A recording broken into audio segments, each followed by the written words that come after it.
Hello everyone, welcome to Janvi tutorials. आज हम बात करेंगे जनरल नॉलेज के एक टॉपिक के बारे में जो कि करंट अफेयर्स का पार्ट है। The topic name is Nepal India border dispute. तो what's this dispute all about? And 8 May defence minister mister Rajnath Singh ने वर्चुअली इनागुरेशन किया था 80 किलोमीटर लॉन्ग रोड का, जो कि हिमालयाज़ में नेपाल के बॉर्डर से लगती हुई वो रोड थी at Lipulekh pass. Then the Nepal government protested immediately that the road crosses their territory. Nepal government ने बहुत जल्दी वो उठाया मुद्दा कि ये रोड हमारी टेरिटरी को क्रॉस करती है, हमारी टेरिटरी के बीच में आती है, राइट। तो मेन बॉर्डर लगता है हमारा जहाँ से ओपन है वो है सोनौली ज़िला इन यूपी, जहाँ के सीएम है योगी आदित्यनाथ जी। यूपी जो स्टेट है वो है फर्स्ट आता है, वो सबसे ऊपर है, रैंक करता है पॉपुलेशन के मामले में। इंडिया की सबसे बिगेस्ट वो स्टेट है जिसकी पॉपुलेशन नियर अबाउट 20 करोड़ है। ये जो बॉर्डर है वो एक ओपन इंटरनेशनल बॉर्डर है जहाँ से कि आवाजाही हो सकती है, हम आ सकते हैं, जा सकते हैं, बाय रोड आ सकते हैं, जा सकते हैं, लाइक बाघा बॉर्डर, राइट। इंडिया और नेपाल को एक तरह से ये कनेक्ट करती है सोनौली, राइट। 1751 किलोमीटर ये लॉन्ग है, जिसमें कि हिमालयन टेरिटरी और इंडो गंगेटिक प्लान्स भी आते हैं। नेपाल कभी भी इंडिया का पार्ट नहीं था।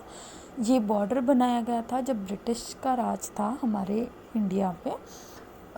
तो उसके बाद जब नेपाल गवर्नमेंट ने ये स्टेटमेंट दी कि ये रोड जो इनाग्रेट करी गई है वो उनके रीजन को पास करती है, राइट। तो उन्होंने 9 जून 2020 को नेपाल में पार्लियामेंट हेल्ड करी गई इस पे बात करने के लिए कि ये मुद्दा क्या है, उठाना चाहिए नहीं उठाना चाहिए। और 10 जून को 9 मेंबर्स की एक कमेटी बनाई गई जिसको कि लगाया गया कि वो फैक्ट्स इकट्ठा करें, हिस्टोरिकल हिस्ट्री में क्या हुआ था और ऐसी ही चीज़ें बहुत सारी उन्होंने। तो after among many exploratory moves since then, Nepal deployed police forces in the region, summoned the Indian ambassador in Kathmandu, and initiated a constitutional amendment to formalize and extend its territories claims over approximately 400 square kilometer. उन्होंने 400 square kilometre के area को अपना बताया था कि वो area उनके जो है बॉर्डर से अंदर आता है, वो नेपाल का एरिया है। और सैटरडे को नेपाल की गवर्नमेंट ने एक न्यू मैप पास कर दिया जिसमें कि लिखा हुआ था कि Lipulekh, Kala Pani and Limpiyadhura are owned by Nepal, कि ये जो तीनों टेरिटरीज़ हैं ये नेपाल के अंडर आती हैं। नेपाल की गवर्नमेंट ने, कुछ लोग ऐसा भी कह रहे हैं कि जो काला पानी के पास काली नदी है, जो एक काली मंदिर है, वो इंडिया ने कृत्रिम बनाया हुआ है, कृत्रिम है, वो ओरिजिनल नहीं है।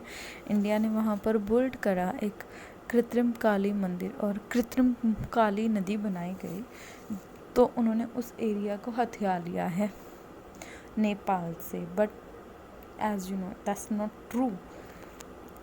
India has conveyed its openness to a dialogue, but does not seem to share Nepal's sense of urgency. Its initial statement agreed to a dialogue, but only after COVID-19 crisis. India जो है बात करना चाहता है but वो urgency नहीं करना चाहता। इंडिया के ऑफिशियल्स कह रहे हैं कि वो कोविड-19 के बाद इस मामले पर ऑब्वियसली बात करेंगे।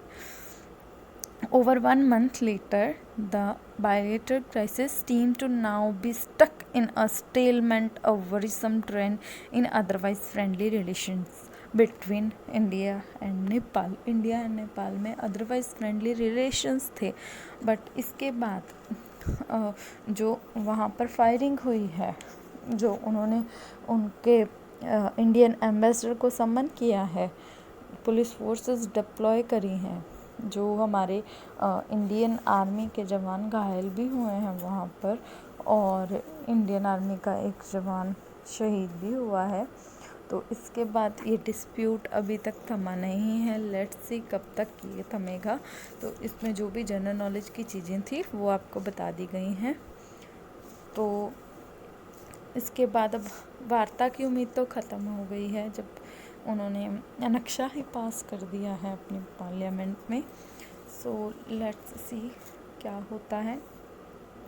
Nepal PM P Sharma Oli said that their government want solution according to their historical fact.